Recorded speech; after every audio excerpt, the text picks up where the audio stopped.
What is up, everybody? My name is Jackson. Today I'm back with another YouTube video. Today I'm going to talk about why people fail on Amazon FBA. I came up with three points on why people fail on Amazon FBA.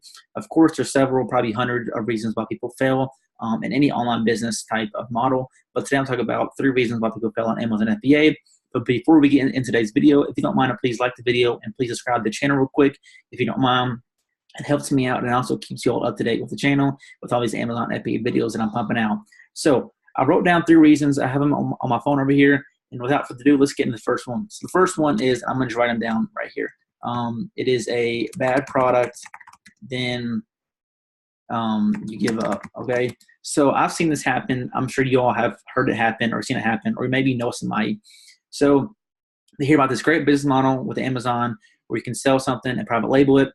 They get into it, they rush into it, they get a product up, and bam, they lose $500. And that's the last you hear of them, and that's the last you hear about Amazon FBA from them. So this happens more so than not. People just want to get started. They hear about it. They don't take the time. They rush into it, and then they fail. So you have to understand with any business, you're going to fail. So it's going to take several attempts. The likelihood that you get it on your first attempt is not going to be good. There's very few people that strike gold on their first product. And of course, we see a bunch of them because the ones who do it, they want to glorify it and make them seem like, you know, they have a bunch of success. But in reality, it doesn't happen like this.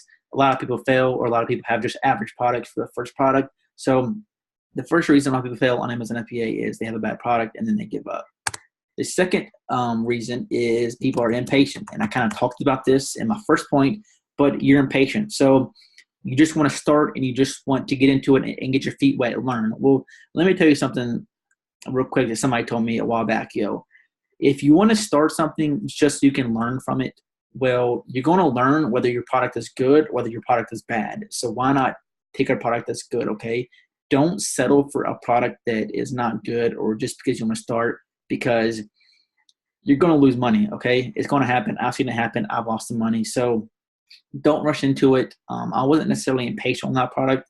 I just wasn't, I guess you could say, I didn't study enough, okay? I didn't look into it enough, and I was a tad bit impatient. But a lot of people fail because they're impatient. They just want to start, get ready, or start and get going. But in reality, they're going to lose a lot of money doing that. So the second reason why people fail on Amazon FBA is it's just, as you said, they're impatient.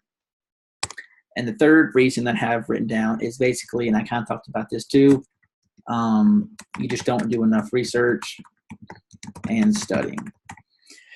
So what does this mean? So a lot of people start, they maybe take a course, they maybe watching YouTube videos, they study it for a few weeks, and they think they're ready to get started. This is like, if you're planning to do this for the long run, you need to study this and crack down on it and really hit it hard, because there's so much stuff that goes into it, okay? There's your listing, there's your price point, there's your descriptions, your keywords. There's so much that goes into it, and you kind of learn this as you go along and as you get your product up and live.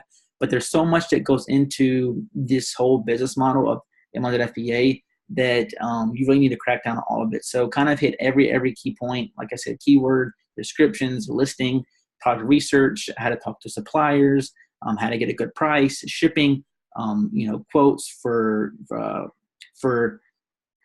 your label and your logo, all that stuff, your barcode. There's so much that goes into it, and people just want to rush into it, kind of touch on the second point and get started, and it just doesn't work. So even if your product is a good product and you don't know how to do your back-end keywords, or you don't know how to price your product, or you have a bad listing with your images, then you want to fail. So just make sure that you're well-rounded. I would recommend taking a course on it from somebody that you like. Go out there on YouTube. There's tons of free information as well. You don't have to pay for a course. There's tons of free information. Go out there, study, take notes, learn it, get it down path. And then when you feel ready and when you feel confident, after maybe several weeks or several months, I would suggest study for several months, then you can go into it. Because like I said, in the second point, if you just want to learn and get a product up, you're going to learn if it's a good product, or you're going to learn whether it's a bad product. So why not just make it a good product, and you can learn from there and make money at the same time while you're still learning. So those are the 3 points that I have on why people fail on Amazon FBA. Like I said, there's tons and tons and more.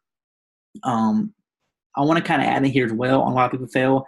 This is not necessarily why they fail, but it's kind of just like a I don't know. It's maybe it's just maybe it's like more so a motivation, but people really they don't ever start. So they fail at stuff because they don't ever start. The biggest curve to get over, in my opinion, is just to get started. Start, and then once you get the ball rolling and you get some momentum behind you, then you're on a roll and you can do all these things that you've been wanting to do, whether it's Amazon FBA or whether it's starting this other business. So just start and just get going, and then and then use these factors and use these points to your advantage, and make sure you don't fail because one of these. So anyways, I'll see you on the next video. That's all I have today. I'll see you next time. Hope you have a good one. Thank you and peace out.